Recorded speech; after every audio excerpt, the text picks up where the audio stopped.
So, இப்ப இந்த diet அப்படின்றத சொன்னீங்க. நம்ம அ, தப்பான டயட் எடுக்கிறதுனாலயோ, இல்ல அ, ரொம்ப நம்ம இஷ்டத்துக்கு அ, சாப்பிடுறதுனால மெயினா நம்மளுக்கு என்ன பிரச்சனை வருதுன்னா, இந்த வெயிட் கெயின் பிரச்சனை வருது. ஆமா. சோ, இந்த வெயிட் கெயின் எடுத்துக்கிட்டாலுமே நெறைய பேருக்கு இந்த ம், தொப்பை போடுறது, இல்ல ம். இந்த தொடைகள்லயும், கைகள்லயும் அதிகமான ஆமா. ஃபேட் வருது. ம். ஏன் சார் இந்த இடத்துல மட்டும் கான்சன்ட்ரேட் இப்போ ஆகுது? இப்போ நீங்க கேட்டது வந்து கரெக்ட்டான கேள்வி.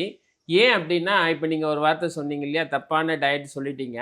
தப்பான டயட் எடுக்குறாங்க அப்டின்னா, இவங்க என்ன பண்ணிடுறாங்க, அவங்களுக்கு தெரியாமலேயே ம், அவங்களுடைய கலோரிய வந்து அதிகமா சாப்பிடுறாங்க. இப்போ ஒரு எக்ஸாம்பிள் நான் சொல்றேன். ம், இப்ப கலோரி அப்டின்னா, நீங்க வாய்க்கு திறந்து எது சாப்பிட்டாலுமே அது கலோரியா தான் ஆட் ஆகும். இப்போ நார்மலா ஒரு பொட்டேட்டோ சிப்ஸ் எடுத்துக்கிட்டீங்கன்னா, ஒரு 15 கலோரி.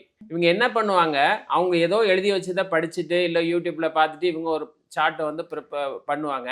ஆனா, அவங்களுக்கு தெரியாமலேயே தண்ணிய தவிர எது சாப்பிட்டாலும் கலோரிங்கிறது தெரியாம என்ன பண்ணிருவாங்க சாப்பிட்டுருவாங்க. ஓகே. அதுலயும் இன்னொரு விஷயம் என்ன அப்டின்னா, இவங்களுடைய அந்த சாப்பாட்டு பழக்கவழக்கம் இவங்க சாப்பிடுற முறை வந்து எப்படி இருக்கும் அப்டின்னா, தப்பா இருக்கும். ம். கரெக்ட்டான டைம்ல சாப்பிட மாட்டாங்க. கரெக்ட்டான டைம்ல எந்திரிக்க மாட்டாங்க. கரெக்ட்டா தண்ணி குடிக்க மாட்டாங்க. இந்த மாதிரி அவங்க ஹெல்த்த வந்து கெடுத்து வச்சுட்டு டயட்டுங்கிற பேர்ல விட்டுருவாங்க.